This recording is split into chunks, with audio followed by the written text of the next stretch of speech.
అందరికీ నమస్కారములు. తిథుల గురించి తెలుసుకుందాం. వేద సమయానుసారము ఒక చాంద్రమాన రోజును తిథి అంటారు.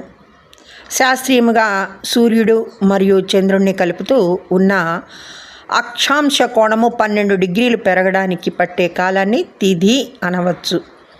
తిథులు రోజులోని ఏ వేళలలో అయినా మొదలయ్యి అంతమయ్యే అవకాశం ఉంది.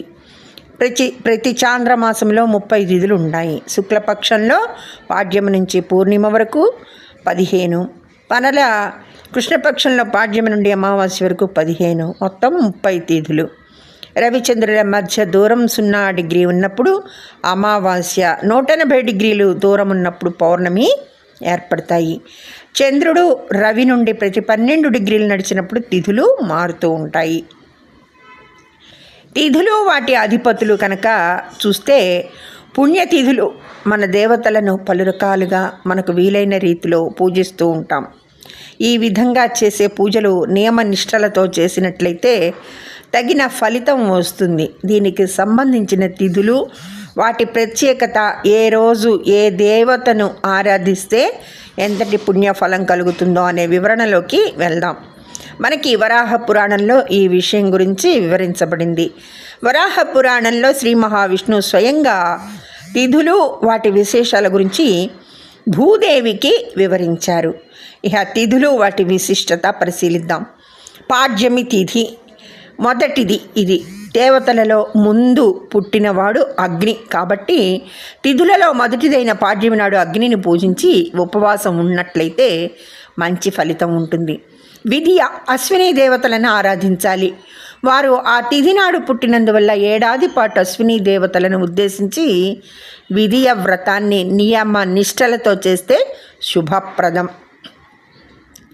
తదియ గౌరీదేవిని పూజించాలి. గౌరీ కళ్యాణం తదియ నాడు జరిగినందువల్ల గౌరీదేవికి ఆ తిథి అంటే ఇష్టం. ఇది ప్రత్యేకంగా స్త్రీల కోసం ఏర్పాటైంది. చవితి వినాయకుడు పుట్టిన తిథి. వినాయక చవితి నాడే కాకుండా ప్రతి చవితి నాడు కూడా వినాయకుడిని విశేషంగా పూజించవచ్చు. పంచమి నాడు నాగులు జన్మించాయి. అందుకే నాగదేవతలకు పంచమి తిథి నాగుల చవితి అన్నా కూడా చాలా ఇష్టం. ప్రతి పంచమి నాడు పుట్టలో పాలు పోసి నాగపూజ చేస్తే నాగుల వల్ల భయం ఉండదు. ఇహ షష్ఠి కుమారస్వామి సుబ్రహ్మణ్య స్వామి జన్మతిథి. ఆ రోజున అర్చన చేసినట్లయితే సుబ్రహ్మణ్య స్వామి అనుగ్రహం సంపూర్ణంగా పొందగలరు. ఆరోగ్యాభివృద్ధి. ఇహ సప్తమి సూర్యుని జన్మతిథి రథ సప్తమి. ఆనాడే కాకుండా ప్రతి శుద్ధ సప్తమి నాడు సూర్యుని ఆరాధించి క్షీరాన్నాన్ని నైవేద్యంగా పెడితే ఆరోగ్యాలు కలుగుతాయి. అష్టమి దుర్గాదేవి అష్టమాతృకలు ఆవిర్భవించిన తిథి. అష్టమాతృకలను దుర్గాదేవిని పూజిస్తే శుభం కలుగుతుంది. నవమి దుర్గాదేవికి ప్రీతికరమైనది. ఆ తిథి నాడు దుర్గను పూజించి ఉపవాసం ఉంటే సంపదలు కలుగుతాయి. దశమి నాడు దిక్కుల సృష్టి జరుగుతుంది. ఇంద్రాది దేవతలు ఈ దిక్కులకు పాలకులు. దిక్పాలకులను పూజిస్తే పాపాలు తొలగుతాయి. ఏకాదశి కుబేరుడు పుట్టిన తిథి. ఆ తిథిని కుబేర పూజ చేస్తే ఐశ్వర్య ప్రాప్తి కలుగుతుంది. ద్వాదశి విష్ణువుకి ఇష్టమైన తిథి. ఈ తిథి రోజే విష్ణుమూర్తి వామన రూపంలో జన్మించారు. ద్వాదశి నాడు ఆవు నెయ్యితో వ్రతం చేస్తే పుణ్యం లభిస్తుంది. త్రయోదశి ధర్ముడు పుట్టిన తిథి. ఈ రోజున ఎవరికి ఇష్టమైన దేవుడిని వారు తలుచుకుని పూజిస్తే ఫలం చేకూరుతుంది. చతుర్దశి రుద్రుని తిథి. ఆనాడు రుద్రార్చన చేసినట్లయితే శుభప్రదం. కృష్ణ చతుర్దశి నాడు మాస శివరాత్రి వస్తుంది. ఆ తిథి శివుడికి ప్రీతికరం. ఇహ అమావాస్య పితృదేవతలకు ఇష్టమైన తిథి. దర్భలు నువ్వులు నీళ్లతో పితృదేవతలకు తర్పణమిస్తే వారు సంతోషించి సంతాన సౌఖ్యం అనుగ్రహిస్తారు. పౌర్ణమికి చంద్రుడు అధిపతి. పౌర్ణమి నాడు పగలంతా ఉపవాసం ఉండి రాత్రికి చంద్రుడిని పూజించినట్లయితే ధనధాన్యాలు ఆయురారోగ్యాలు భోగభాగ్యాలు సిద్ధిస్తాయి. అగ్ని ప్రతిపద పాడ్యమికి అగ్ని అధిపతి. బ్రహ్మాద్వితీయాయా విధియకు బ్రహ్మ. పార్వతీ తృతీయాయా తదియకు పార్వతి. చతుర్థా గణపతి. గణపతి సవితికి. పంచమ్యాం శేష. పంచమికి ఆదిశేషుడు. కుమార షష్ఠ్యా. కుమారస్వామి షష్ఠికి. సూర్య సప్తమ్యా. సూర్యుడు సప్తమికి. శివోష్టమ్యా. అష్టమికి సదాశివుడు. వసవ నవమ్యా. నవమికి అష్టవసువులు. దిగ్గజా దశమ్యా. దిగ్గజములు దశమికి. యమ ఏకాదశ్యా. ఏకాదశికి యమధర్మరాజు. విష్ణు ద్వాదశ్యా. ద్వాదశికి విష్ణువు. మన్మథ త్రయోదశ్యా. త్రయోదశికి మన్మథుడు. కలిపురుష చతుర్దశ్యా. చతుర్దశికి కలిపురుషుడు. చంద్ర పౌర్ణమాస్యా. పున్నమకు చంద్రుడు. అగ్నిశ్వాత్తాదిపితర అమావాస్య. అగ్నిశ్వాత్తు మొదలైన పితృదేవతలు అమావాస్యకు. క్రమాధిధిప. క్రమముగా అధిపతులు.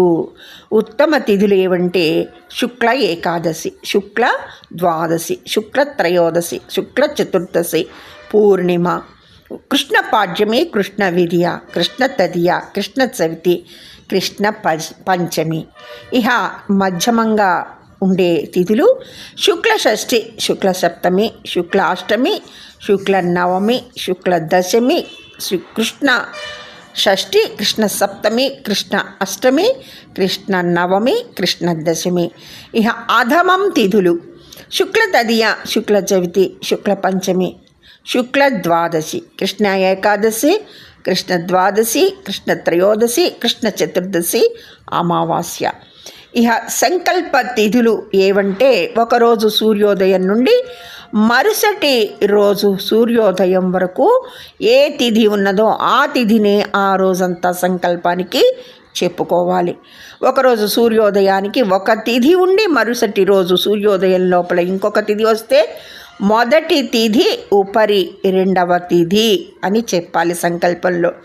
తిథి యొక్క సంధి పంచమి షష్ఠిల యొక్కయు, దశమి ఏకాదశిల 4 గడియలు తిథి సంధి అనబడుతుంది. ఈ సంధిని జననమైన ఎడల పితృగండం అని చెప్తారు. ఇక గండ తిథిలోకి వస్తే పూర్ణ తిథులలో చివరి 48 నిమిషాలు, నంద తిథులలో మొదటి 48 నిమిషాలు తిథి గండాతాలుగా చెప్పబడతాయి. శుభకార్యాలు చేయకూడదు ఈ తిథిలో. పంచపర్వతి తిథులు అష్టమి, చతుర్దశి, అమావాస్య, పౌర్ణమి, సూర్య సంక్రమణం ఉన్న తిథి పంచపర్వతిథులు అంటారు. ఇవి శుభకార్యాలకు పనికిరావు.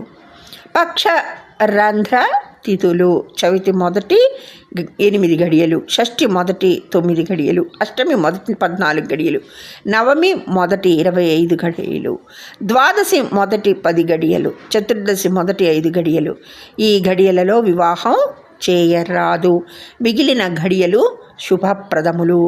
పితృకార్యములకు తిథిని యమం, ప్రమాణమును పగటి ప్రమాణాన్ని 5 భాగాలుగా చేస్తే అందులో నుంచి మొదటి భాగం ప్రాతకాలం, రెండవ భాగం సంగమకాలం, మూడవ భాగం మధ్యాహ్నకాలం, 4వ భాగం అపరాహ్నం, 5వ భాగం సాయంకాలం. ఈ తిథి మధ్యాహ్నం మించి అపరాహ్నం వరకు వ్యాపించి ఉన్నదో ఆ తిథి పితృకార్యములకు మంచిది. కార్తీక దామోదరాయ నమః.